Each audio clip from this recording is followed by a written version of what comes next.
ハレルヤ。スクリーンに映っている植えることと水を注ぐ宣言をします。背中を離します。大声でアーメンを宣言します。手を上げ捧げる賛美をします。両手上げ切に叫ぶ祈りをします。聖書通読をします。霊性のある賛美をします。十字架で死に生まれ変わります。教会と生徒に使います。すべてのことに感謝します。体と心と物質の献身をします。福音伝播と伝道をします。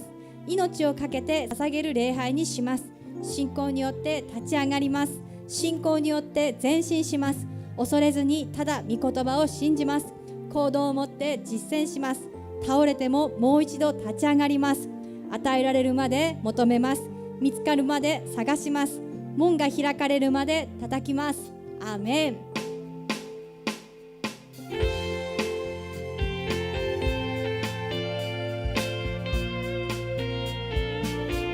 神様の愛の御声に感謝します。主を喜び、その皆をたたえていきます。恐れなく近寄れと主は語りたも、信仰の手伸ばしつつ近づき祭らん。いよいよ長そばに我を引き寄せ、いよいよ主よ長いの広さ知らせよ。この御代番、この御代番教えと今捧ぐれば、君が胸一筋になさしめたまえ、いよいよ長そばに我を引き寄せ、いよいよ主よ長いの広さ知らせよ。見舞いにて過ごしうる我が喜びよ。隔てなき友のごと扱いたも、見恵みの深きことついに悟りへ、この世にて喜びを極めつともめ、いよいよ長そばに我を引き寄せ、いよいよ主よ長いの広さ知ら感謝します。いよいよいよいよ長そばに我を引き寄せ、いよいよ主よ長いの広さ知らせよ。主の姿に似たものになりたい。主の怒りにより変えられてゆく、自由にされ主に似たものになる。夜空に輝く星のように光を照らし、闇を表す。隠れていた罪から解き放つ。光で生かし闇を消し去る。命の道を主イエスと行く。主の姿に似た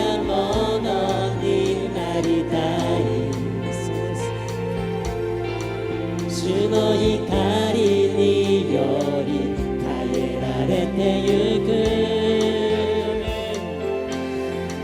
自由にされ主に似たものになる夜空に輝く星のように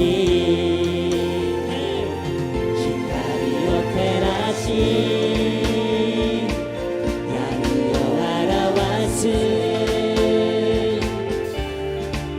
隠れていた罪から解き放つ光で生かし闇を消し去る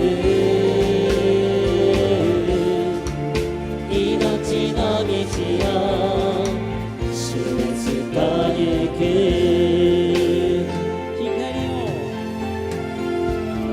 光を放て我が魂よ栄光が輝いてるから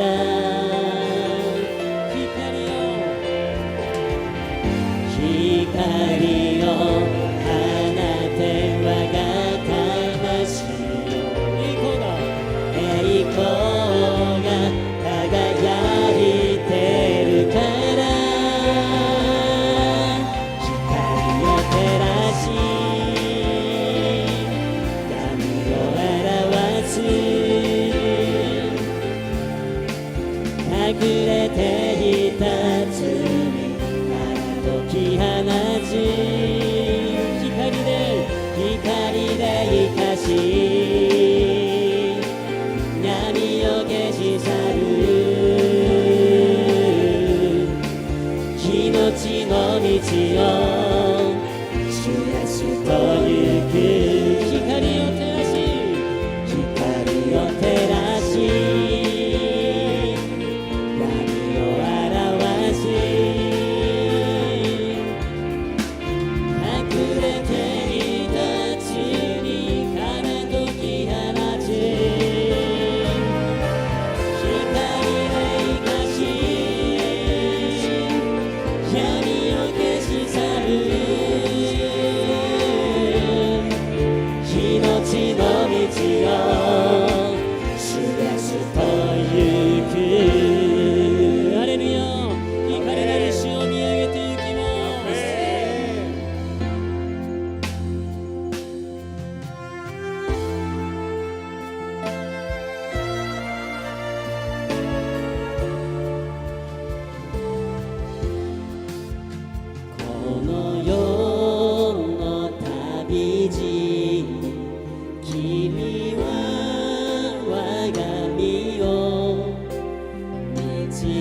主の御心を求めていきます。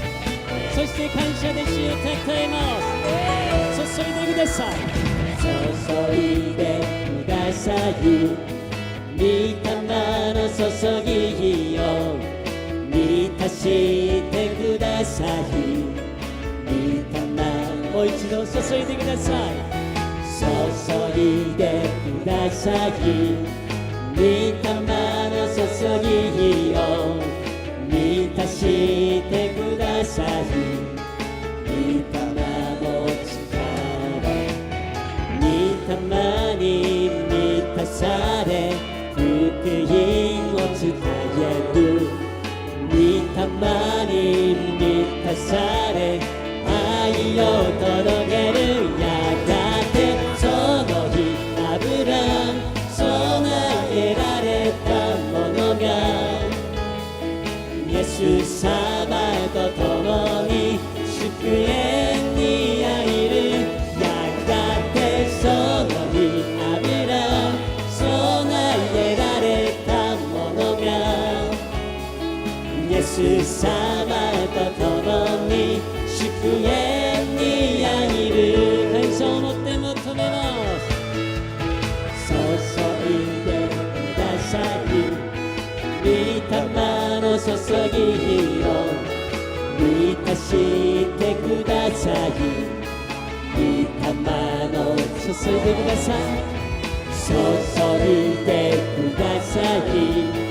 御霊の注ぎを満たしてください。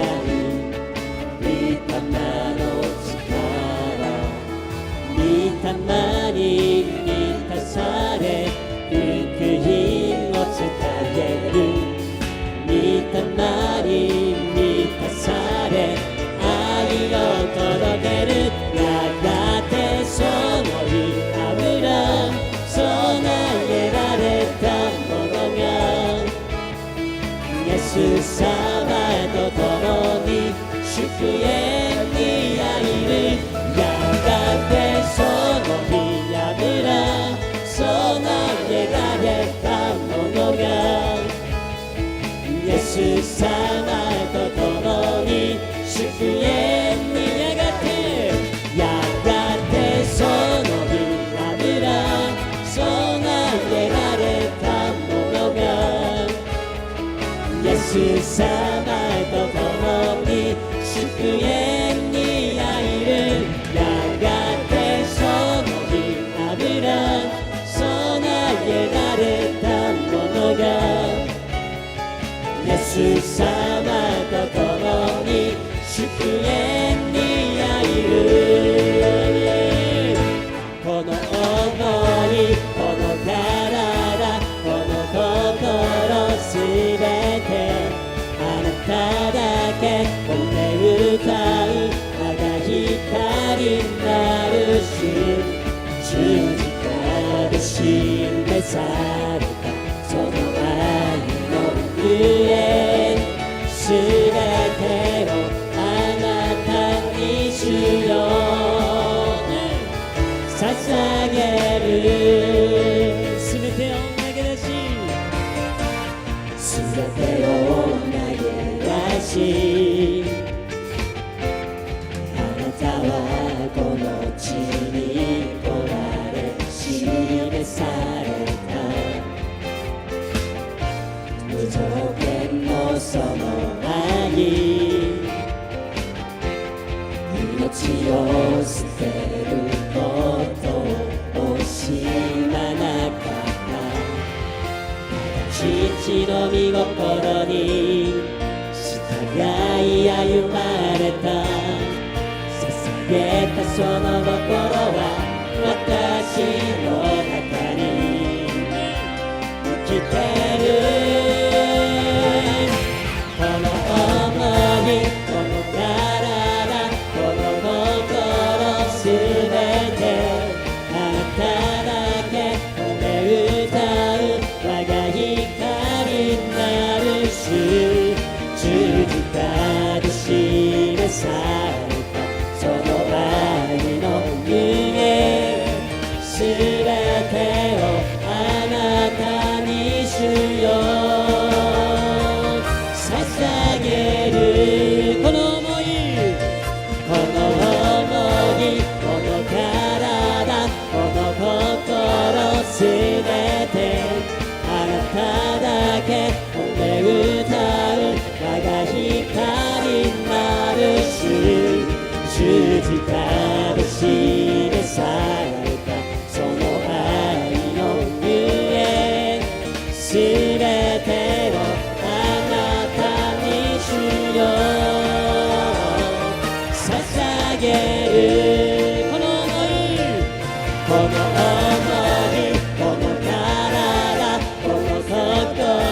すべてあなただけ褒め歌う我が光になる主十字架で示されたその愛の上すべてをあなたに主よ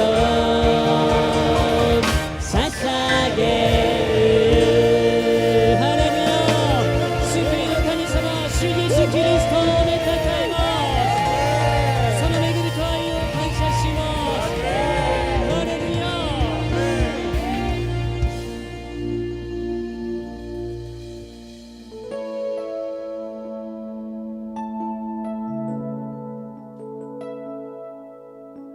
我が救い主を求めます私の愛する方なんと美しく親しいこの身も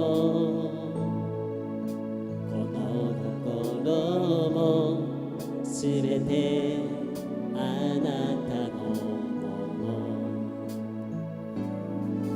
花嫁は待っています花婿が来られるのいつの日か顔と顔を合わせみそばに行く日まであなたを愛していますあなたのすべてが愛しい心尽くし御霊の花嫁を待ち望む来てください花婿主イエスよ私の愛する方なんと美しく親しいこの身もこの心もすべてあなたのもの花嫁は待っています花婿が来られるのいつの日か顔と顔を合わせみそばに行く日まであなたを愛していますあなたのすべてが愛しい心尽くし御霊も花嫁も待ち望む来てください花婿主イエスを待ち望みますあなたを愛していますあなたのすべてが愛しい心尽くし御霊も花嫁も待ち望む来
다 함께 신앙 고백 드리겠습니다. 信仰の告白をします。我は天地の作り主、全能の父なる神を信じ、我はその一人子、我らの主イエス・キリストを信じ、主は聖霊によりて宿り、乙女マリアより生まれ、ポンテオ・ピラドのもとに苦しみを受け、十字架につけられ、死にて葬られ、黄泉に下り、3日目に死のうちよりよみがえり、天に昇り、全能の父なる神の右に座したまえり、賢より来たりて、生ける者と死にたる者とを裁きたまわん。我は聖霊を信じ、聖なる行動の教会、聖との交わり、罪の許し、体のよみがえり、とこしえの命を信じる。アーメン。 자리에 앉아주시기 바랍니다. ご着席ください。天の父なる愛するお父様、主の皆を褒めたたえます。この礼拝で一人一人がイエス様にお会いできるように、私たちの魂にどうぞ触れてくださいますように。すぐな心で神様の御前に立つ一人一人になるように導いてください。イエス様が十字架で流された血潮で、私たちの汚い罪をどうぞ洗い清めてください。アガペ教会を感謝いたします。聖殿建築の御心が与えられたことに感謝し、主の大いなる御業をどうぞ私たちに見させてください。多くの魂を主に導く教会として用いてください。また知恵と力を与え、また財政を満たしてください。賛美によるメディア宣教を通して神様の福音の扉がこの地に開かれていきますように。またインターネットで礼拝を捧げている方にも同じ恵みが注がれていきますように。子ども教会など各機関も主に喜ばれ、御心にかなう働きができますよう整えてください。担任牧師先生を覚えてください。神様からの命の御言葉、祝福の御言葉を取り継いでくださる担任先生を主が強く捉えてください。また本日講談で御言葉を語られるパク・ドンイル牧師先生の上に聖霊様が強く望まれますように。主の御心が言葉となって私たちに語られますように。聞く私たちの心もどうぞ整えてください。この礼拝が神様に受け取られる礼拝になりますよう導いてください。主に感謝し、これらの祈りをイエス様のお名前を通してお祈りいたします。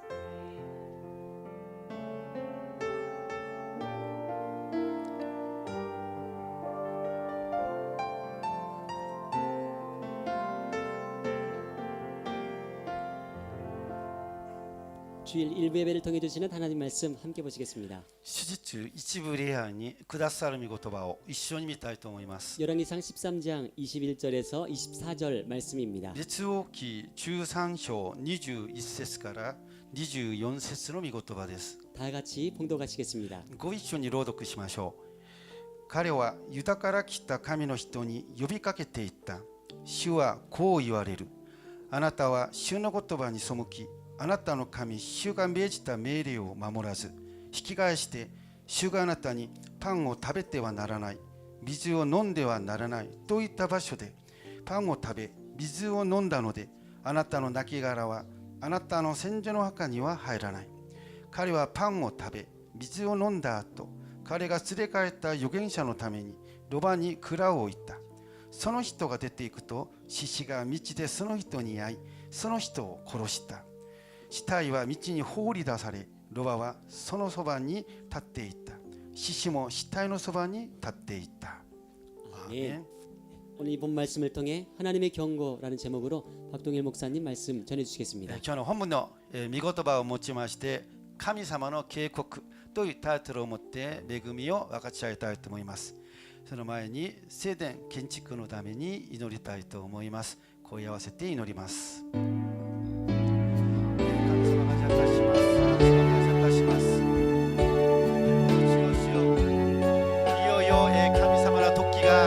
やってきました。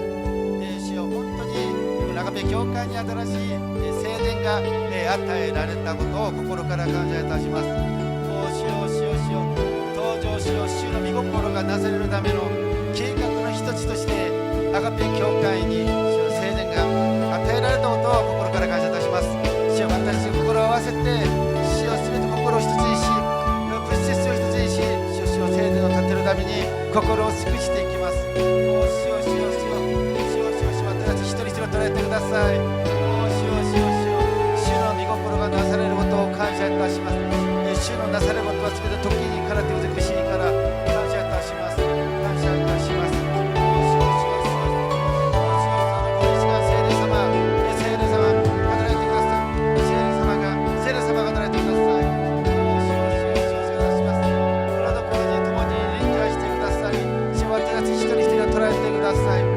主を感謝いたします。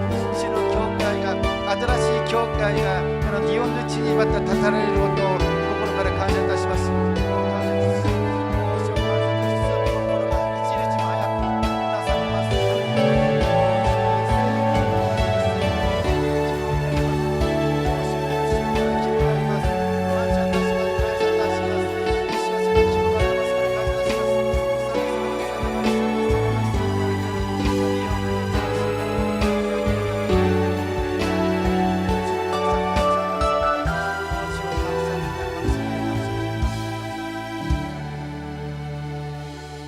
神様感謝いたします。主の大いなる計画、大いなる主の働きのために新しい聖殿建築を許してくださり、心から感謝いたします。主の御心がなされ、必ず主よ聖殿建築による新しい教会で主に大いなる栄光を返すその日を期待します。感謝し、イエス様の皆によってお祈りいたします。오늘 말씀의 타이틀이 무엇인가요? 皆さん今日のメッセージのタイトルは何でしょうか。 네, 그 하나님의 경고입니다. 神様の警告です。 참 주일 아침부터 참 부담스러운 제목입니다. 手術の朝から少し重く感じるようなタイトルではあります。 그러나 그럼에도 불구하고 하나님이 주신 말씀이니까 우리에게 필요한 말씀인 줄 믿습니다. しかし神様から与えられた御言葉なので、今の私たちに必要な御言葉だと信じます。 그럼 왜 타이틀이 하나님의 경고인가? 오늘 본문을 통해서 같이 보기를 원합니다. ではタイトルがなぜ神様の警告なのか、今日の本文を通して見ていきたいと思います。 먼저 오늘 본문의 그 배경을 잠깐 설명을 하겠습니다. まず今日の御言葉の本文の背景について説明したいと思います。 하나님이 유대에 있는 한 젊은 선지자에게 북이스라엘의 베델에 가라고 하십니다. 神様はユダにいるある若い預言者に北イスラエルのベテルというところに行きなさいと命じられました。 그 북이스라엘에 있는 베델이란 그 지역이 베델이란 이름의 뜻은 하나님의 집이라는 뜻입니다. 北イスラエルにあるベテルというところの地域の名前は神の家という意味があります。 그런데 그 북이스라엘의 그 초대 왕 그 여로보암 왕이 있었는데 しかし北イスラエルは初代王がヤロボアム王という人がいたんですが、 그가 그 가증한 금송아지 그 우상 제단을 거기에 세운 그 우상의 중심지였습니다. 忌まわしい金の格子を作ってその祭壇を設けたんですね。その中心地がベテルというところなんです。 그래서 그 북이스라엘의 여로보암 왕에 가가지고서 재앙의 말씀을 이렇게 전하라고 명령을 하신 것입니다. 神様はその北イスラエルのところに行って、ヤロボアムのところに行って、神様がおっしゃる災いの御言葉を伝えなさいと命じられたんです。 마침 그 여로보암 왕은 그 금송아지 제단에 그 제물을 이렇게 드리고 있었습니다. ちょうどその時、ヤロボアム王は金の格子の祭壇に生贄を捧げていました。 그때 그 여로보암 왕에게 그 재앙의 말씀을 그 하나님 전하라는 그 재앙의 말씀을 이렇게 외쳤던 거죠. そのユダから来た預言者はヤロボアム王に向かって神様からの災いの言葉を宣言したのです。 다윗 가문에 여시아라는 그 왕이 태어날 것이다. ダビデの家にヨシアという名前の息子が生まれることになるでしょう。 그가 그 우상 제단의 제사장들을 죽여서 그 제단 위에 바칠 것이다. そして彼は偶像の祭壇の祭司たちを殺して祭壇の上で捧げることになるでしょう。 또한 그들의 뼈를 그 제단 위에서 태워버릴 것이다. そして彼らの骨を祭壇の上で焼き燃やすことになるでしょうと。 이것이 하나님의 말씀이라는 징조가 이것이다 이렇게 말하면 또한 이렇게 외쳤습니다. 神様がおっしゃる御言葉の印がまさにこれだと言ってまたこのように叫んだんです。 보라 그 제단이 갈라지며 그 제단 위에서 재가 쏟아지리라. 見よ祭壇は裂け、その上の灰はこぼれ出る。 그러자 이 말들은 여로보암 왕이 당연히 엄청 분노한 거죠. なのでこの言葉を聞いたそのヤロバーム王はとても怒ったんですね。 감히 어디라고 왕 앞에서 이런 말을 했으니까요. なんと俺の前で王の前でこんなことを言うのは誰だと思って 그래서 그를 잡아라라고 손으로 그를 이렇게 가리켰습니다. そして彼を捕らえようとしてその指をさしながら手を伸ばしたんです。 그런데 그 순간 그 여로보암의 손이 이렇게 마르더니 움직이지 못하게 된 거예요. その時そのヤロボアムの腕はしなびてしまって動かすことができなくなったんですね。 열왕기상 13장 4절을 보니까 第一列王記13章4節です。 여로보암 왕이 하나님의 사람이 베델에 있는 제단을 향하여 외쳐 말함을 들을 때에 제단에서 손을 펴서 그를 잡으라 하더니 그를 향하여 편 손이 말라 다시 거두지 못하며. ヤロボアム王はベテルの祭壇に向かって叫んでいる神の人の言葉を聞いた時、祭壇から手を伸ばして彼を捕らえようと言った。すると彼に向けて伸ばしていた手はしなび、戻すことができなくなった。 그러자 그 젊은 선지자가 이것이 하나님의 징조다라고 그 말한 대로 するとそれと同時にその若い預言者がこれが神様の印であると言った通りに 갑자기 그 눈앞에 우상 제단이 갈라지면서 거기 있던 재들이 확 쏟아져 내린 거예요. 突然目の前にあるその祭壇が裂かれて祭壇の上にあった灰がこぼれ落ちてしまったんですね。 얼마나 그 무섭고 엄청 놀랐겠습니까? 本当に恐ろしい光景が広がったのです。 결국 그 유다의 그 젊은 그 선지자 기도에서 여로보암 왕의 그 손은 원래대로 회복됐습니다. 結局そのユダの預言者の祈りによってヤロボアムの王の手は元に戻りました。 그래서 그 왕이 그래도 이제 그 답으로 이제 그 예물을 이제 주겠다고 했는데 그걸 그 젊은 선지자는 완강하게 거절하고 이제 유다로 이제 돌아가게 되었습니다. それで王はその行為を施してその贈り物を送ると言ったんですけれども、そのユダから来た預言者はそれを断ってユダに戻ることになります。 그런데 돌아가려고 했는데 그 베델에는 한 그 나이든 그 선지자가 살고 있었습니다. しかしそのベテルというところには年老いた預言者が住んでいました。 이 나이든 선지자가 이 여로보암의 제단에서 일어난 사건을 이렇게 듣게 된 거예요. そしてその年老いた預言者はそのヤロボアムの祭壇で起こったその事件のことを聞くことになります。 그래서 서둘러서 라기를 타고서 그 유다에 온 그 젊은 선지자를 쫓아갔던 で 것이었습니다. 急いで彼はロバに乗ってユダから来たその預言者のところを追いかけていきました。 그리고 그에게 우리 집으로 가서 떡을 먹으라고 했습니다. そして彼に会い、私の家に行って一緒にパンを食べましょうとお勧めをするのです。 그러자 여호와 하나님이 나에게 이곳에서는 떡도 먹지 말고 물도 마시지 말라라고 했다면서 거절을 합니다. そうするとユダの預言者は、主は私にここではパンを食べてはならない、水も飲んではならないとおっしゃったんだからと言って断るんです。 그런데 이 나이 든 선지자가 나도 그대와 같은 선지자다. しかしその年老いた預言者は、私もあなたと同じく預言者ですというのです。 여호와 하나님이 너를 나의 집에 데리고 가서 빵을 먹이고 물을 먹이게 했다. 主なる神様は私に言ったんです。あなたを家に連れて帰り、パンを食べさせ、水を飲ませなさいと言ったんだから。 이렇게 그를 속인 것이었습니다. このように彼を騙したんですね。 그래서 이 유다에서 온 이 젊은 이제 선지자가 그 말을 이제 듣고 이제 그의 집으로 갔습니다. するとユダから来た若い預言者は彼の言葉を信じて一緒に家に行くことになります。 그리고 떡을 먹고 물을 마십니다. そしてそこでパンを食べ、水を飲みました。 그런데 바로 또 그 순간에 まさにその時です。 갑자기 하나님의 말씀이 그 나이 든 선지자에게 임하게 된 것이었습니다. 突然神様の御言葉がその年老いた預言者の上に臨むことになります。 그리고 그 유다의 젊은 그 선지자에게 그 하나님의 말씀을 이렇게 외쳐서 전하는 그 장면이 바로 오늘 본문인 것입니다. でユダから来たこの預言者に神様の御言葉を叫んで伝える場面が今日の本文の内容です。 그러니까 이 본문을 보면은 그 유다의 젊은 사명자가 이제 사명을 다 마치고 집을 가다가 이제 바로 사자에게 물려 죽게 되었다고 나와 で 있습니다. 本文を見ますと、ユダから来た預言者は自分の働きを全部終えて家に帰る途中、獅子が彼を裂いて殺したと書いてあるんです。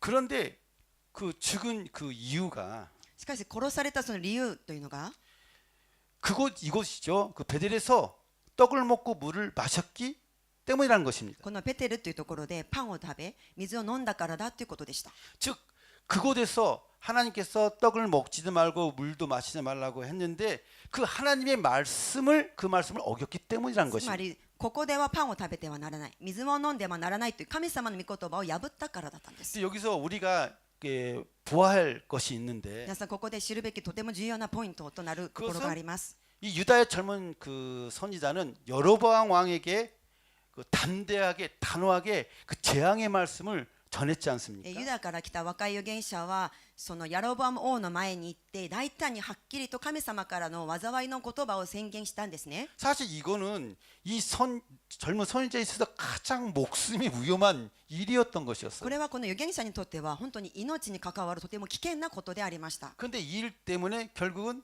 그 여로보암 왕의 분노를 샀지만은 이렇게 죽음을 당하지 않았지 この 않습니까? ことによってヤロボアムの怒りは勝ったんですけれども、そこで殺されることはありませんでした。 오히려 자기 사명을 충실히 행했을 때, むしろ自分の使命を果たした時、 즉 여로보암 왕에게 재앙의 말을 전하는 것을 순종해서 했을 つ 때, まりヤロボアムの王に向かって神様の御言葉を大胆に伝える従順した時、 그 젊은 선지자를 공격하려고 했던 그 여로보암 왕이 오히려 화를 입었지 する 않았습니까? とその預言者を攻撃しようとしたそのヤロボアムの王の方がむしろ災いにあったのです。 그런데 이렇게 목숨을 걸고 그 말씀을 전했던 이 젊은 그 선지자가 しかしこのように命を懸けて御言葉を伝えていたこのユダから来た預言者が 다른 이유 때문에 죽게 되었는데 他の理由のゆえに死んでしまったんです。 그것은 또 하나의 주어진 명령, 말씀이 있는데 그걸 지키지 못했기 때문이라는 것입니다. それはもう一つ与えられていた命令、御言葉があったんですが、それを守りきらなかったからです、 근데 ね。 여기서 우리가 의문이 드는 것이 있지 またこ 않습니까? こで疑問に思う方がいらっしゃるかもしれません。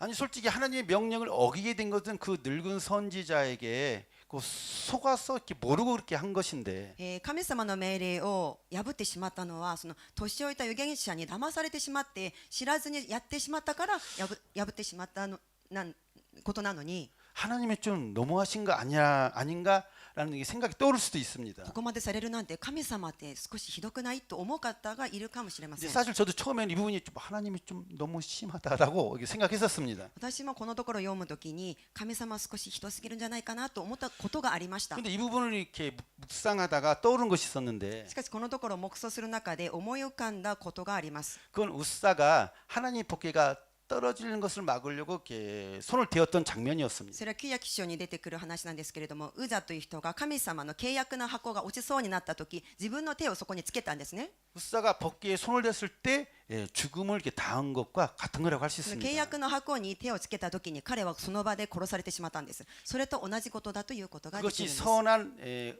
그것이 그 선의 목적이었던 설령키 모르고 손을 댔던 간에 つまりそれが良い目的であろうが、たとえそれが知らずにやったことであろうが、 하나님의 거룩함과 그 규례에 대한 그 두려움, 그 경외함의 그 결여에서 오는 그 결과라고 할 수가 있습니다. 神様の清さ、そして掟に対する恐れかしこむ心がなかった、そのかけていたことから招いた結果だということができるんです。 유대의 젊은 선지자는 상황이 어떻든 간에 두려운 마음으로 끝까지 먹지도 말고 마시지 말라고 했던 그 말씀을 이렇게 지켜 했다는 것이죠. なのでそのユダから来た預言者は状況がどうであれ神様がおっしゃった通りに食べてはならない飲んではならないというその命令を守らなければならなかったんです。 근데 여러분 이 베델의 그 나이 든 선지자가 그 젊은 선지자를 이렇게 찾아갔을 때 皆さんこのベテルにいる年老いた預言者がユダの預言者を訪ねてきた時は 그때 이 젊은 선지자는 그 상수리 아래 그 나무 아래서 앉아서 쉬고 있었다고 こ 했습니다. の若い預言者はその樫の木の下で座っていたと書いてあります。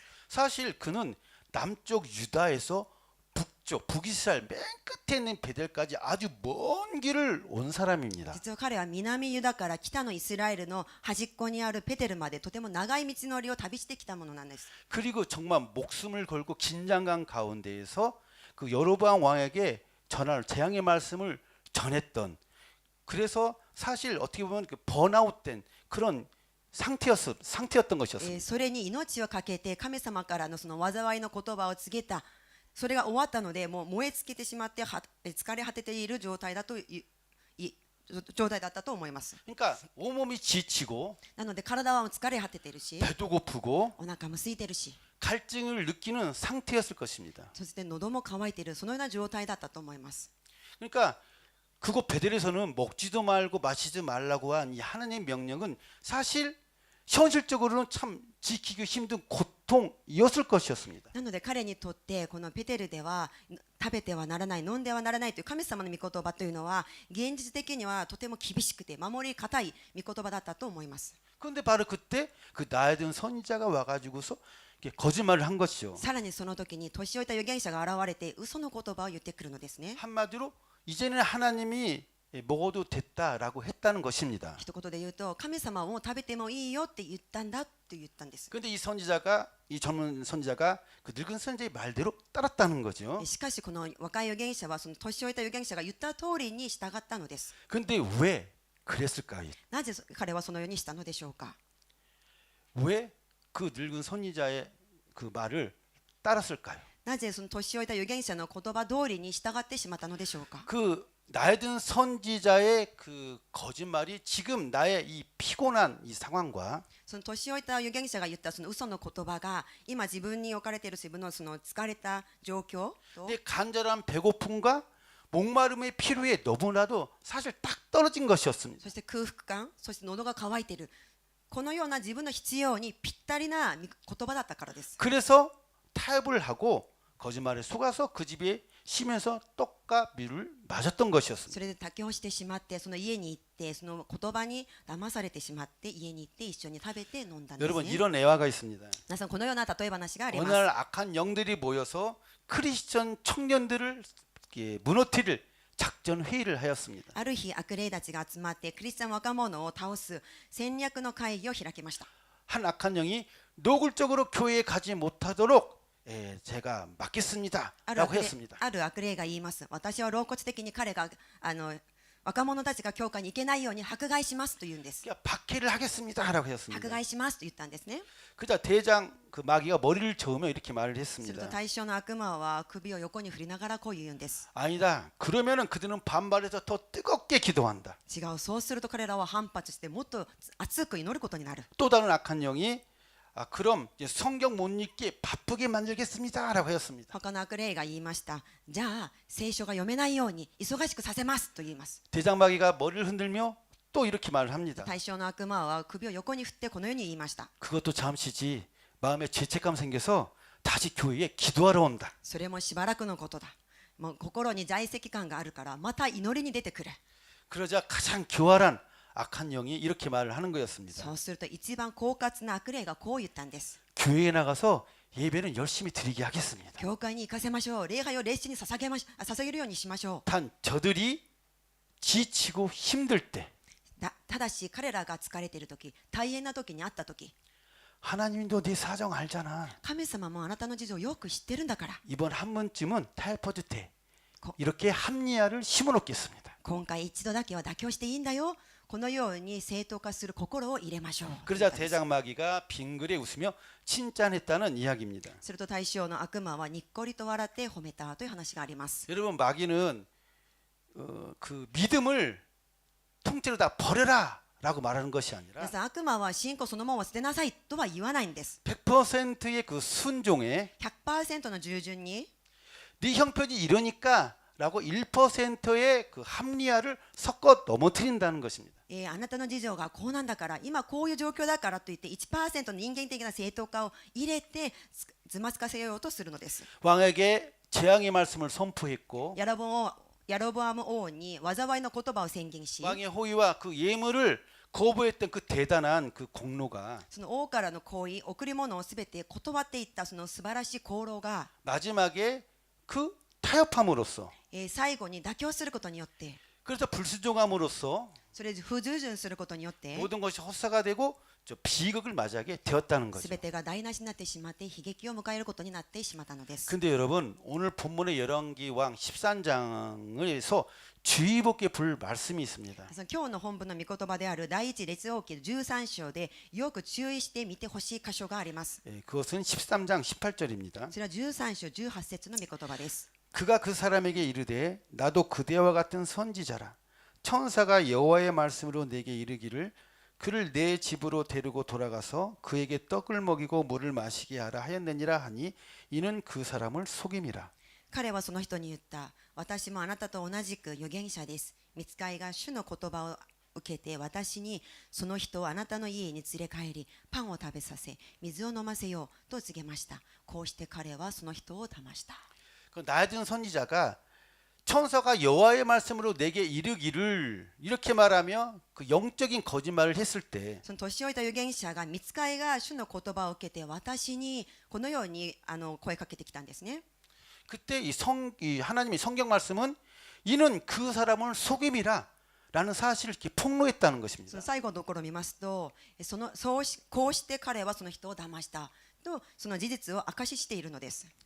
그러니까 이 선지자는 이렇게 좋은 선지자는 아니었던 です 거죠. からこの預言者は良い預言者ではなかったんですね。 즉 이 유대에서 온 젊은 선지자는 치명적인 그 영적인 실수를 한 것입니다. つまりこのユダから来た預言者は致命的な霊的な失敗をしてしまったのです。 그는 그의 말이 사실인지 아닌지 하나님께 그 검증하는 그 질문을 했어야 했습니다. 彼はその言葉が本当なのかどうか神様に確かめるそのような質問をしなければならなかったんですね。 물론 그 나이든 선지자가 나도 너와 같은 선지자라고 말했기 때문에 안심은 했겠지요. もちろんその年老いた預言者が私も同じくあなたのような預言者ですと言ったので安心したことでしょう。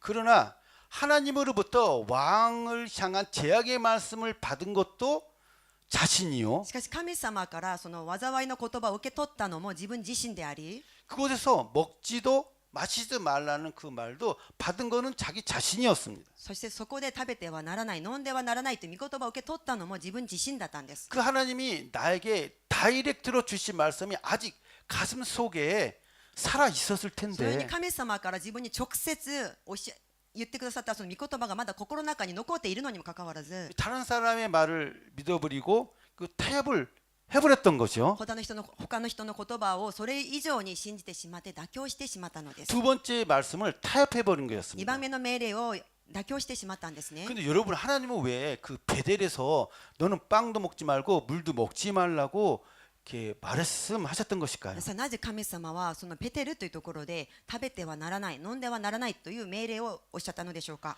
하나님이 젊은 선지자에게 베델에서 그런 그 단절 어떤 교제 같은 거죠. 그거를 명령하신 이유는 神様がそのユダから来た若い預言者にそのペテルでの断絶を命じられた理由は 우상의 그 중심지인 그 베델의 그 영적인 그 악한 혼탁함과 그 더러움으로 그 더러움에 물지 않게 하려고 その偶像崇拝の中心地であるペテルでその霊的な乱れ汚れに染まらないようにするため 그 유대의 젊은 선지자를 그 사명자를 보호하기 위함이었습니다. そのユダから来たその若い預言者をその指名者を保護するため守るためだったんです。 여러분 이스라엘 백성들이 가나안 땅에 들어가기 전에 皆さんイスラエル民たちがカナン地に入る前 하나님이 그 가나안의 그 죄악과 그 더러움으로부터 神様はそのカナンの罪やその汚れから 이스라엘 백성들을 보호하기 위해서 그들과의 완전한 단절을 명령하신 것처럼 말입니다. イスラエル民たちを守るために彼らとの完全なる断絶するようにと命じられたようにです。 그런데 그 하나님의 엄중한 그 보호막을 しかし神様からのその厳重な守りの盾を 그 엄중한 그 보호의 그 말씀을 그냥 그 타협함으로써 厳重な神様からの御言葉を妥協することによって 하나님께 묻지도 않고 스스로 그 보호막을 제거버렸던 것입니다. 神様に尋ねることもなく自らその守りの盾を取り払ってしまったんです。 근데 나아가서 이 젊은 선지자는 결정적으로 치명적인 실수를 합니다. さらにその若い預言者は致命的な過ちをしてしまうのです。 그런데 이 선지자에게 그 하나님의 말씀이 그 늙은 나이든 선지자에게 하나님의 말씀이 임하였죠. その時にその年老いた預言者の上に神様の御言葉が望んだんですね。 그러니까 늘 그 젊은 선지자의 그 불신적을 지적하면서 이렇게 외쳐 말했다고 하였습니다. 若い預言者のその不従順を指摘しながらこのように叫んだんです。 여호와가 너더러 떡도 먹지 말고 물도 마시지 말라 하신 곳에서 떡을 먹고 물을 마셨으니 내 시체가 내 조상들의 묘실에 들어가지 못하리라 하셨느니라. 主があなたにパンを食べてはならない水も飲んではならないといった場所であなたはパンを食べ水を飲んだのであなたの亡骸はあなたの先祖の墓には入らない。 여러분 여기서 네 시체가 네 조상의 묘실에 들어가지 못하리라. 이게 무슨 뜻입니까? 皆さん、あなたの亡骸はあなたの先祖の墓には入らないというのはどういう意味なんでしょうか。 이게 바로 객사한다는 こ 것입니다. れは隠しするということなんです。 객사가 무슨 뜻인가요? 隠しというのはどういう意味なんでしょうか。 사전을 찾아보니까요. 辞書を調べてみますと、 조상이 묻힌 본인의 그 고향이나 본고지가 아닌 타지에서 죽는 것. 先祖が眠っている故郷や自分の家を離れたよその土地で亡くなること、 또는 길가에서 사망하는 것이라고 나와 ま 있습니다. たは道端で死亡することとあります。 그럼 이런 객사한다는 말을 들었을 때 보통 설령 거짓말이라고 하더라도 깜짝 놀라서 이렇게 정신을 차리고 ではこのように自分は隠しするということを言われたときに、それがたとえ嘘だとしても、もう我に戻ってその神様の前に出ていかなければならないんですね。 자기가 불순종한 거를 주님 앞에서 엎어져서 회개해야 되는데 그런 회개를 하지 않았다는 것입니다. 自分が不従順したことを神様の前に悔い改めるべきだったんですが、彼はそのようにはしませんでした。 그 자리에서 엎어져서 눈물로 회개했더라면 아마 상황은 달라졌을 것입니다. その場で彼がひれをして涙を持って悔い改めていたならば、状況は変わっていたかもしれません。 왜냐하면 하나님은 애통하며 회개하는 자의 그 눈물의 그 기도를 외면하시지 않기 때문입니다. なぜなら神様は悲しみ、痛みながら悔い改める者の涙を見過ごされる方はではないからです。 그런데 이상하게도 그는 두려워하지도 않고 회개도 안 했습니다. しかし彼は恐れることもなく、そして悔い改めることもありませんでした。 왜 이 젊은 선지자는 정말 그 목숨이 왔다 갔다 하는 그런 말씀을 들었는데도 두려워하지 않고 그렇게 회개도 안 했을까요? なぜこの若い預言者は自分の命が関わるそのような危険な御言葉を聞いたのにもかかわらず、悔い改めもせず恐れることもなかったのでしょうか。 사실은 그 이유는 이 젊은 그 선지자는 나는 큰 선지자야. その理由は、その若い預言者は、私はこう見えても偉大な預言者なんだと。 자신은 하나님의 큰 일을 했으니까. 自分は、私は神様からの大いなる働きをやってきたんだから、 방금 전에 큰 일을 했으니까 先ほどそれをやってきたんだからと。 이 나이 든 선지자보다 자기가 위라고 생각했던 だからこの 것이었습니다. 年老いた預言者より自分の方が上だと思っていたんですね。 마음이 교만했던 거예요. つまり心が高ぶっていったんです。 그러니까 그의 말이 그렇게 믿지 않았던 것이었습니다. なので、その神様からの指摘の御言葉が彼のところに響かなかったんですね。 내가 왕의 앞에서 큰 일을 했는데 그 말이 걸리지만 그래도 이 정도는 괜찮겠지라며 가볍게 생각했던 私は 것이었습니다. 神様の御言葉を従順して偉大なことをやってきたんだから、このぐらいは大丈夫だろうと軽く思ってしまったんです。 그래서 그렇게 회개하지 않은 채 그곳에서 떡과 물을 다 먹고 그 자리를 떠난 것이었습니다. それで悔い改めないまま、そこでパンを食べ水を飲んだ後に彼はその場を去りました。 그러자 그 순간에 길에서 사자가 그를 만나서 물어 죽였다라고 나와 있죠. するとその次に、獅子が道でその人と会い、その人を殺したと書いてあります。 말씀대로 그 객사했다는 御 것입니다. 言葉通りに隠ししたのです。 유다에 있는 그 조상의 멸에 들어가지 못하게 된 거죠. 彼はユダにある戦場の墓には入ることができなかったんですね。 오늘 말씀을 마치길 今日のメッ 원하는데요. セージを締めくくりたいと思います。 사실 오늘 젊은 선지자의 그 죽음을 보면서 좀 의문이 드는 부분이 있었습니다. 実は今日のユダから来た預言者の死を見て疑問に思うところがありました。 본문 今日 24절인데요. の本文の24節の御言葉です。 이는 그 사람이 가더니 사자가 길에서 그를 만나 물어 죽이매 그의 시체가 길에 버림받으니 나귀는 그 곁에 서 있고 사자도 그 시체 곁에 서 있더라. その人が出ていくと、獅子が道でその人に会い、その人を殺した。死体は道に放り出され、ロバはそのそばに立っていた。獅子も死体のそばに立っていた。 여러분 사자가 그 사람을 물어 죽였으면은 皆さん、獅子が人を襲って殺したならば、 그 시체를 뜯어 먹거나 아니면 그 옆에는 나귀라도 잡아 먹었어야 됐습니다. その死体を食べるか、一緒にいたそのロバを襲って食べるか、それが自然ではないですか。 본능적으로 그렇습니다. 本能的に獅子はそうなんです。 근데 사자는 이 젊은 선지자의 목숨만 정확히 끊어놓고 しかしこの獅子はその預言者の命だけを正確に狙って、 이상하게도 그 나귀와 시체 옆에 진짜 이렇게 꼿꼿하게 서 있었다라는 것입니다. 不自然にも不思議にもロバと死体のそばにじっと立っていたのです。 마치 이 장면을 보라는 듯이 말입니다. まるでよく見なさいと言わんばかりにです。 이것이 무엇을 뜻하는 것일까요? 皆さん、これは何を意味するのでしょうか。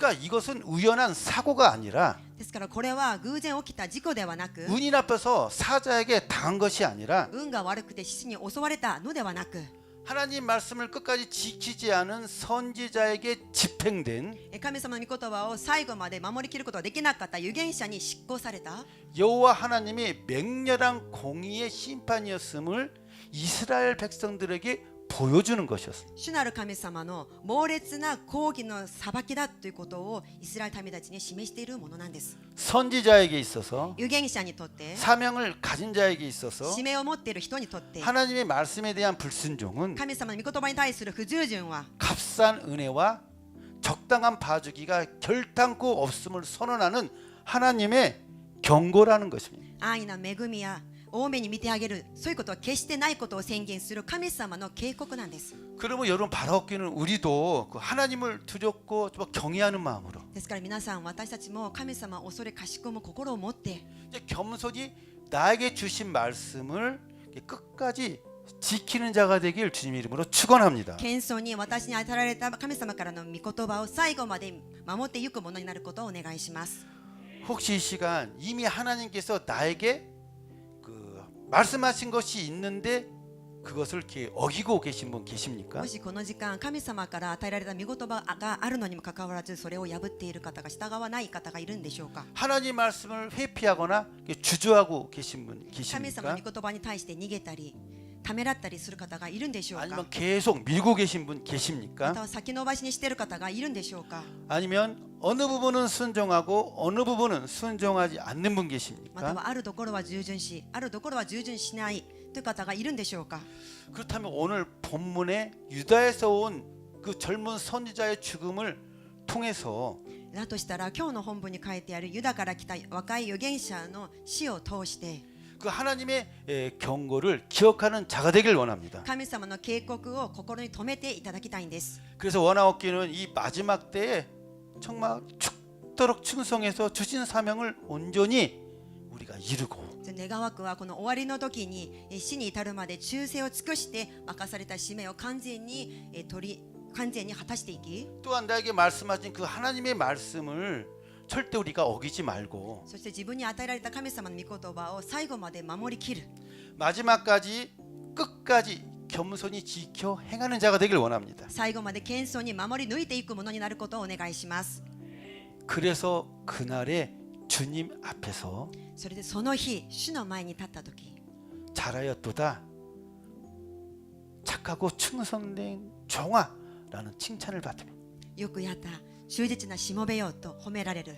생명의 면류관 영광의 멸반을 다 받게 되는 자 여러분이 되길 예수님 이름으로 축원합니다. そして命の冠、栄光の冠を受け取る私と皆さんになることをイエス様の皆によって祝福いたします。 今日一緒に祈りたいと思います。私たちは全員神様の前では預言者のようなものであります。使命を持っているものであります。すでに神様方たちにもかかわらず妥協してその御言葉を守らずに、あるいはあるところは忠順しあるところは忠順しなかった。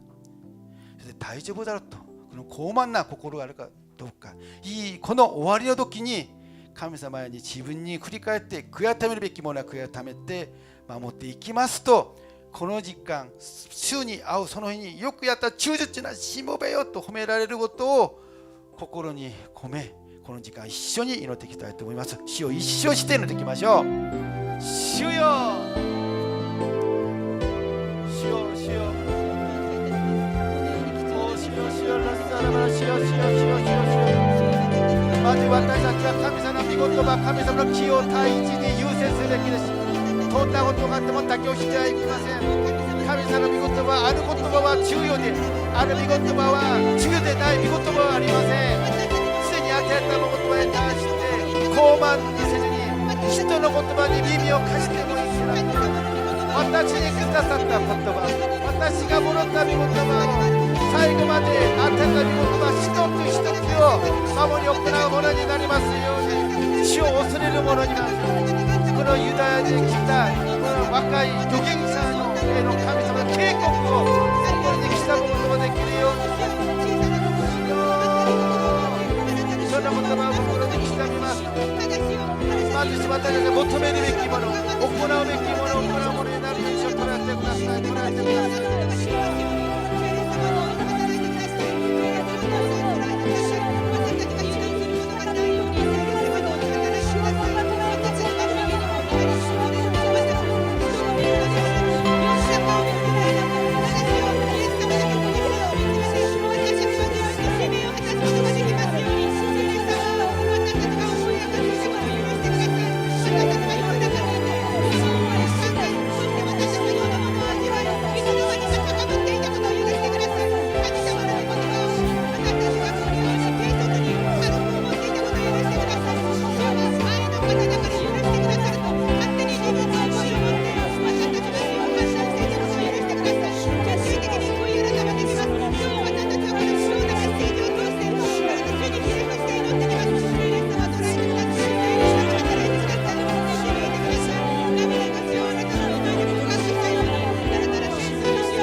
私たちは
そうすれば与えられるハレルもう一度求めてゆきます。神の国と神の国と神の義をまず求めなさい。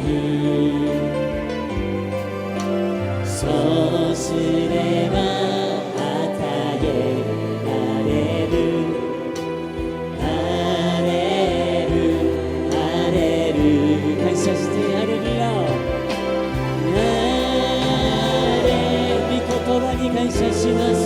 主の御心に感謝します。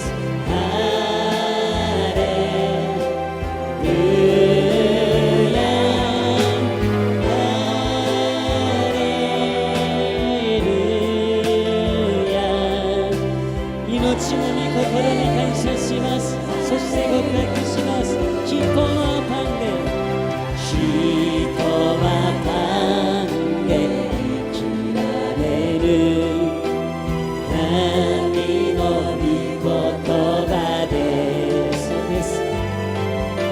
そうすれば生かされてゆくハレルハレルハレルヤ感謝します。ハレルヤハレルヤハレルヤハレル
진리의 말씀으로 인도하신 하나님 감사드립니다. 真理の御言葉で私たちを導いてくださるから感謝いたします。 늘 하나님을 경외하며 그 뜻 안에 살게 하시고 いつも主を恐れかしこむ心を持って主の御心の中に生きることができるようにしてください。 하나님의 기쁨으로 드리는 우리 모두 되게 하여 주시옵소서. 神様に喜ばれるものとして捧げられる人生になりますように。 감사드리며 예수님의 이름으로 기도드립니다. 感謝し、イエス様の皆によってお祈りいたします。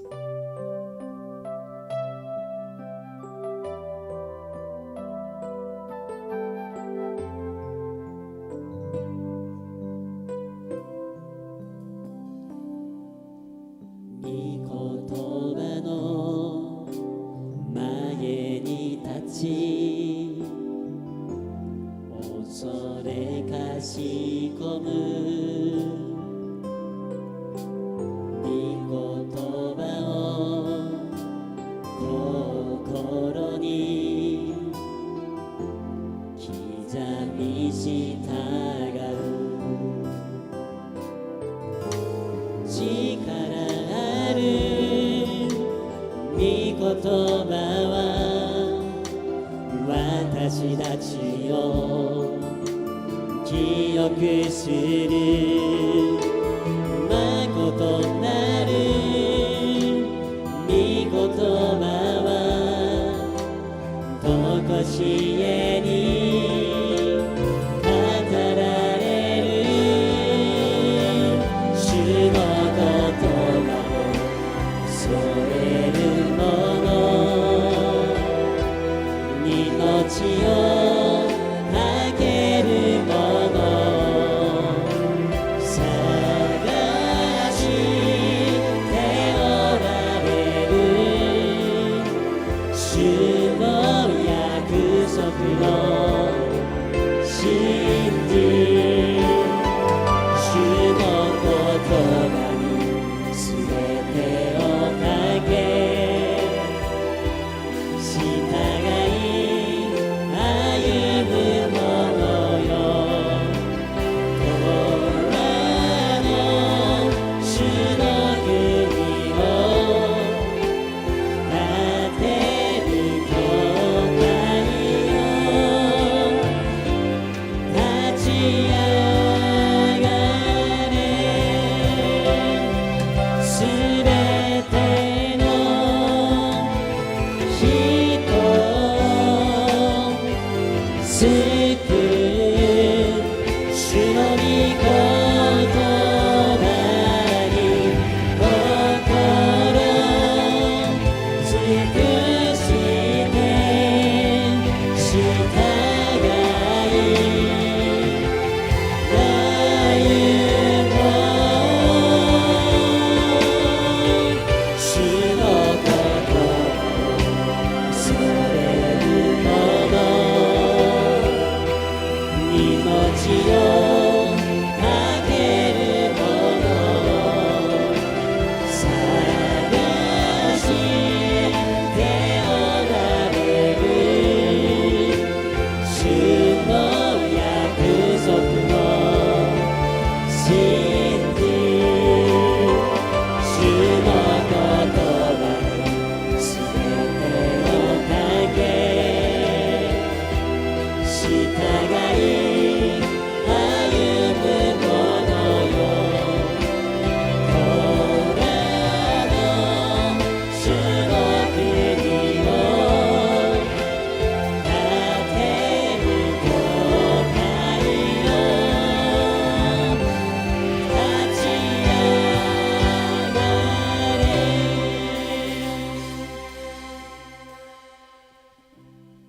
현장 예배에 참석하시는 분들은 감염 예방을 위해서 체온 체크를 반드시 해주시기 바랍니다. 聖殿での礼拝に参加する方は感染予防のために必ず体温チェックをお願いします。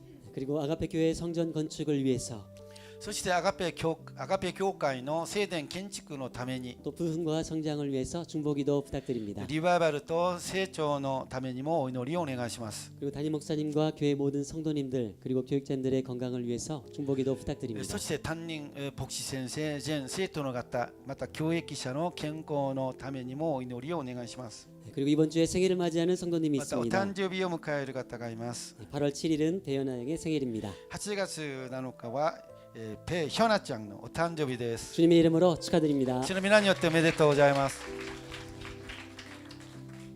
마지막으로 하나님을 의지하는 우리 교회는 기적이 일어나는 교회입니다. 最後に主に頼る我が教会は奇跡が起こる教会です。 교회를 찾고 계신 분이 계시다면 아가페 교회로 오시기 바랍니다. 教会をお探しの方はアガペ教会にお越しください。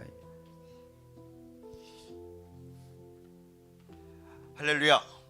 오늘도 우리에게 은혜 주신 하나님께 감사를 드립니다. 今日も恵みをくださった神様に感謝します。 우리에게 일본에서 예배를 허락하신 하나님께 감사를 드립니다. またこの日本の地で礼拝を許してくださったことを感謝します。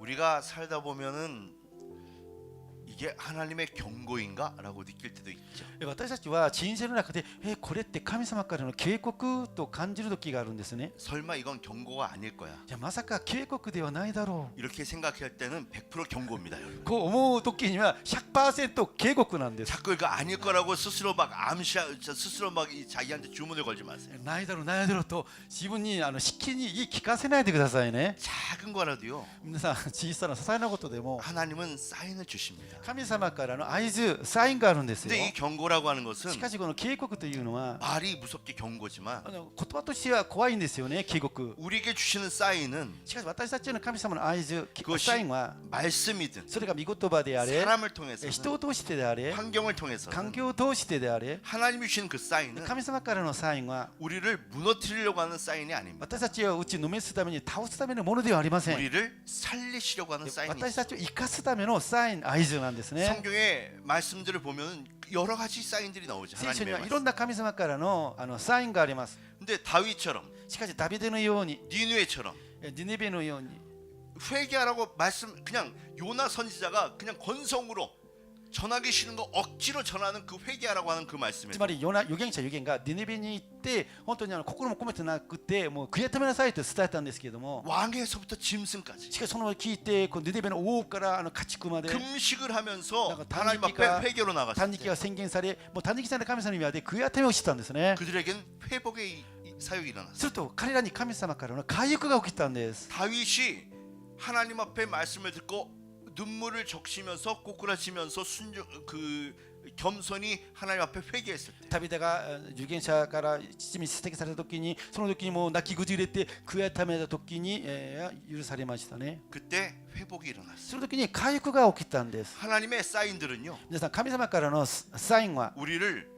못 일어나게 누르는 사인이 아니라요 私たちを押しつぶすようなものではありません。 다시 일으키시려고 하는 사인이고 引き上げるために立ち上がらせるためのサインなんです。 회복시키려고 하시는 사인이고 取り戻す回復するためのサインなんです。 살리시려고 하는 生 사인입니다. かすためのサインなんです。 그래서 우리가 어정쩡한 부분적인 순종은 순종이 です 아니듯이 から皆さん中途半端なあるものが部分的な忠順が忠順ではありません。 부분적인 충성은 충성이 아니듯이 部分的な忠誠は忠誠ではありません。 요한계시록에 예수님 ヨハ 말씀하셨던 ネ 것처럼 の黙示録でイエス様がおっしゃったんですね。 충성하되 어떻게 충성하라는 거예요? 皆さん忠実にあるべきなんですが、どのように忠実にあるべきなんですか。 죽도록 충성하라고 死に 그랬어요. 至るまで忠実でありなさいと。 그랬을 때는 예수님이 우리에게 뭘 そ 주신다 の時 그래요? にそうすればイエス様が何を与えてくださるんですか。 생명의 멸류관을 주신다. 命の冠が与えられると。 오늘 말씀 안에서 이 충성하라고 하는 말씀도 나왔듯이 今日の説教御言葉の中では忠実でありなさいという言葉は出てきたんですが、 늘 예수님 앞에 충성하는 우리들 될 수 있기를 소원합니다. 一応イエス様で忠誠を尽くし忠実であり続けるものになることを願います。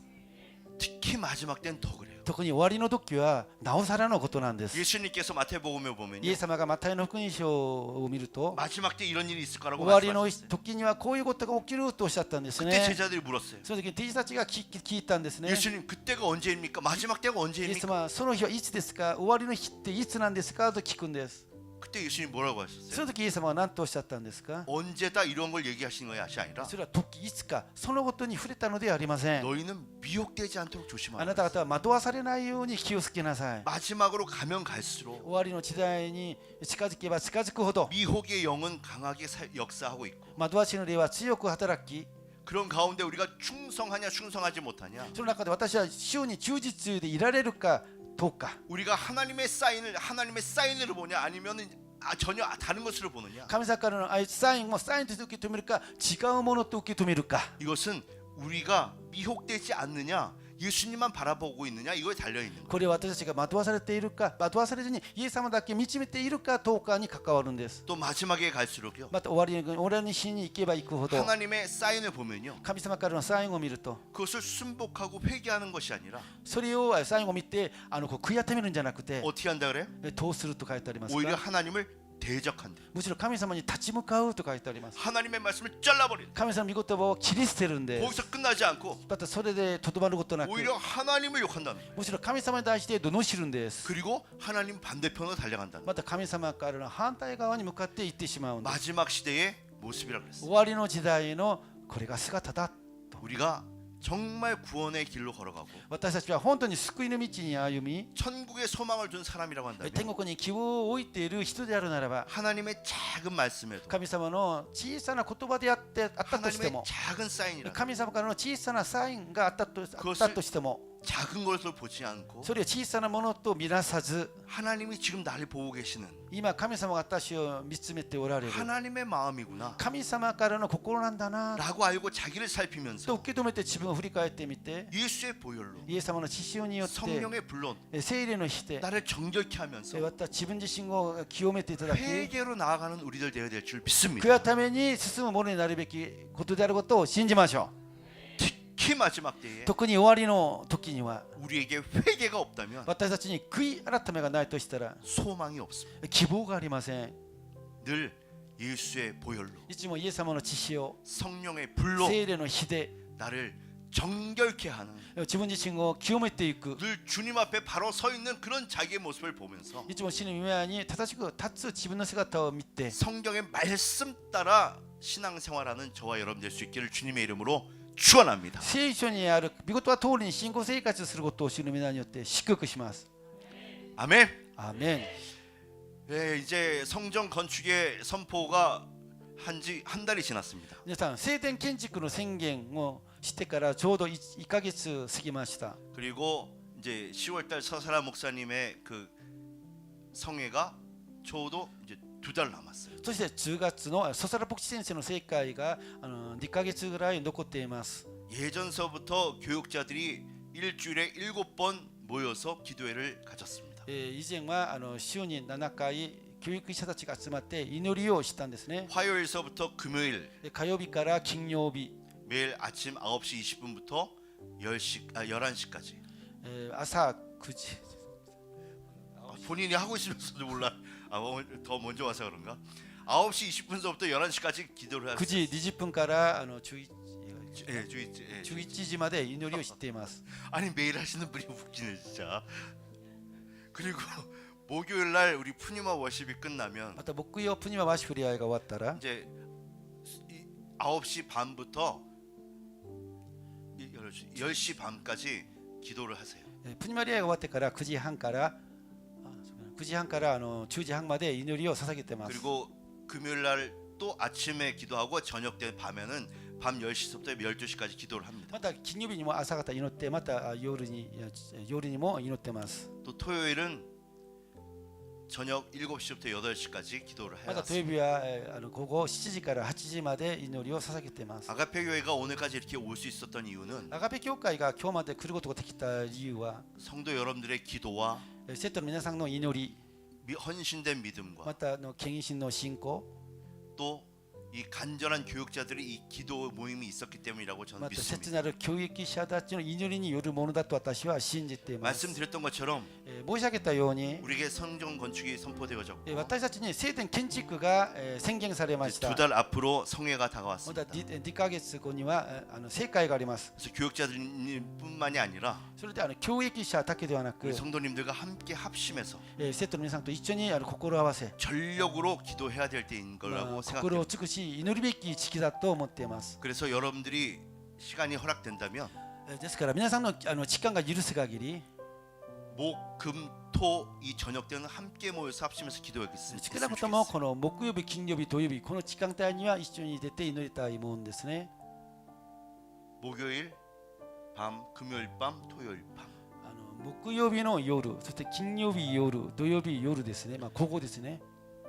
저번 주 말씀 때도 전했던 것처럼 先週の御言葉の中でも申し上げたように 중요한 거는 大事なのは 자원에서 하시는 게 중요합니다. 進んで行う捧げる心なんですね。 무조건 나와 하면 無条件出てきてくださいと言われたら 나올 수야 있겠죠. もちろん出ることはできるんですが 하지만 그렇게 해서 나온 성도님들의 기도가 하늘에 올라갈까? しかしそういう呼ばされて捧げる生徒さんの祈りが天に昇るんでしょうか。 저번 주에 말씀드렸던 것처럼 先週も申し上げたように 중요한 것은 大事なのは 자원하는 마음. 自ら進んで捧げる祈りなんです。 그래서 이번 주서부터 목금토 저녁 때는요 ですから今週から木金土のその夕方には 함께 모여서 一緒に集まり 성전 건축과 聖殿建築 또 성회를 위해서 また聖火のために 합심으로 心合わせて 전력으로 함께 기도했으면 も 좋겠습니다. う力を合わせてもう祈っていきましょ 그리고 중요한 것, 그리고 う。 중요한 것. そして大事なのは 기도의 시간이 예를 들어서 2시간이라고 한다면 例えば祈りの時間が2時間だとしたら 그 기도 시간의 절반은요 その祈りの時間の半分は 다른 거 기도하지 마시고 他のことを祈らず 예수의 보혈로 イエス様の血潮と 성령의 불로 내 안에 있는 악한 것을 태우는 聖霊の火によって私の内側にある悪しき者罪を燃やす 회개 기도만 하십시오. 悔い改めの祈りをしましょ 회개 기도를 그 기도 시간의 절반을 사용하시고 う。祈りの時間に半分が悔い改めの祈りをしましょうということです。 그리고 우리의 기도 제목을 놓고 そ 기도하십시오. れから私たちに今与えられたその祈りの課題のために祈りましょ 또 우리 개인적으로 기도할 때도 う。ま 마찬가지. た個人的に祈る時にも同じなんです。 그냥 무조건 그냥 앉자마자 기도 제목만 얘기하지 마시고요. もう教会に来て無条件は自分の祈りの課題だけを祈るんじゃなく 먼저 제발 회개 기도부터 시작하십시오. まず悔い改めの祈りから始めましょ 그게 기도의 응답이 될 확률이 훨씬 더 높습니다. う。このような祈りが答えられる確率が高いんです。 깨끗한 것을 주시는 분이 하나님이시기에 本当に清いものを与えるのは神様なんです。 더러운 그릇에 담을 수 없으신 분이 本当 하나님이시기에 に汚れた汚れた器にあげることのできないのが 그리고 神様なんです。 기도하든 기도하지 않든 ですから祈るが祈らなくても 예수의 보혈로 나를 씻어요. またイエス様の血潮で自分を清めていくことが必要で 성령의 す。 불로 나를 태우는 이런 게 신앙의 습관이 돼 있어요. 聖霊の火で自分を燃やすこのような習慣を身につけなければなりません。 그렇지 않으면 절대 그를 통하여서 じゃなければその人を通して 성령이 일하실 수가 없어요. 聖霊様が働くことができないんです。 그래서 이때 기도하실 때 절대 기도 시간에 반은 각자의 회개의 기도부터 で 시작하시길 すからこ 부탁드립니다. のこの3日間の祈りの中では半分が悔い改めの祈りから始めましょ 그랬을 때 저의 신앙 경험상 う。私の信仰の経験上でも 나의 기도 제목을 하나님께 기도하고 부르짖지 않아도 その時に私の個人的な祈りの課題を神様に叫んで祈らなくても 내가 먼저 회개하면서 私がまず悔い改め祈りをし 하나님 앞에 엎드리면서 神様にひれ伏し 그리고 하나님의 나라를 위해서 기도하고 神様の国のために祈り 하나님의 교회를 위해서 기도할 때 神様の教会のために祈る時 하나님의 に 뜻을 놓고 기도할 神 때 様の御心のために祈れば 나의 개인적인 기도 제목은 저절로 응답되어지더라. 私の個人的な祈りはもう自然にもう答えられたんです。 그 정도로 회개 기도가 중요한 こ 것이고 れくらい悔い改めの祈りは大事だということなんです。 하나님의 나라를 위한 기도가 중요한 것이고 神の国のための御心のための祈りが大事だということなんです 그래서 。 우리 함께 모여서 기도할 때 꼭 잊지 마시고 ですから集まって祈る時には忘れることなく 회개 기도부터 부탁을 드립니다. 悔い改めの祈りからお願いいたします。 아멘. アーメン。 자, 기도하시겠습니다. お祈りいたします。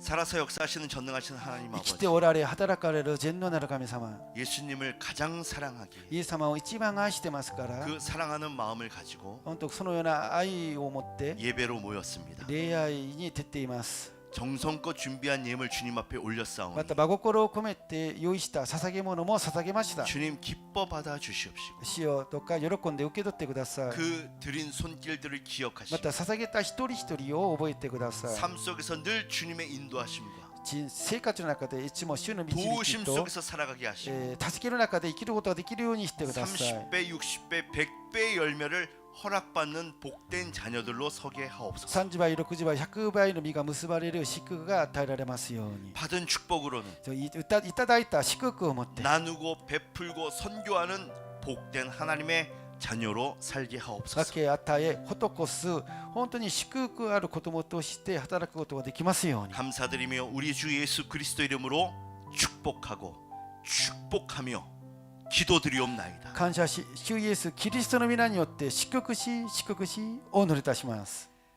지금은 우리 구주 예수 그리스도의 무한하신 은혜와 今は救い主イエス・キリストの無限なる恵み 크신 하나님의 사랑과 大いなる神様の子愛 보혜사 성령님의 도우심과 인도하심과 교제 교통하심이 助け主聖霊様の導き助け交わりが 주일 일부 예배를 드리고 돌아가는 모든 사랑하는 성도님들 한 분 한 분 머리머리 위에 手術一部礼拝を捧げて帰られる愛する一人一人の上に 각각의 믿음의 가정들 위에 それぞれの信仰の家庭の上に 하시는 일들 위에 すべての営みの上に 건강 위에 健康の上に 학업 위에 学業の上に 지금부터 영원토록 함께 하실 지어다. これから常しえまでも共にありますように。 아멘.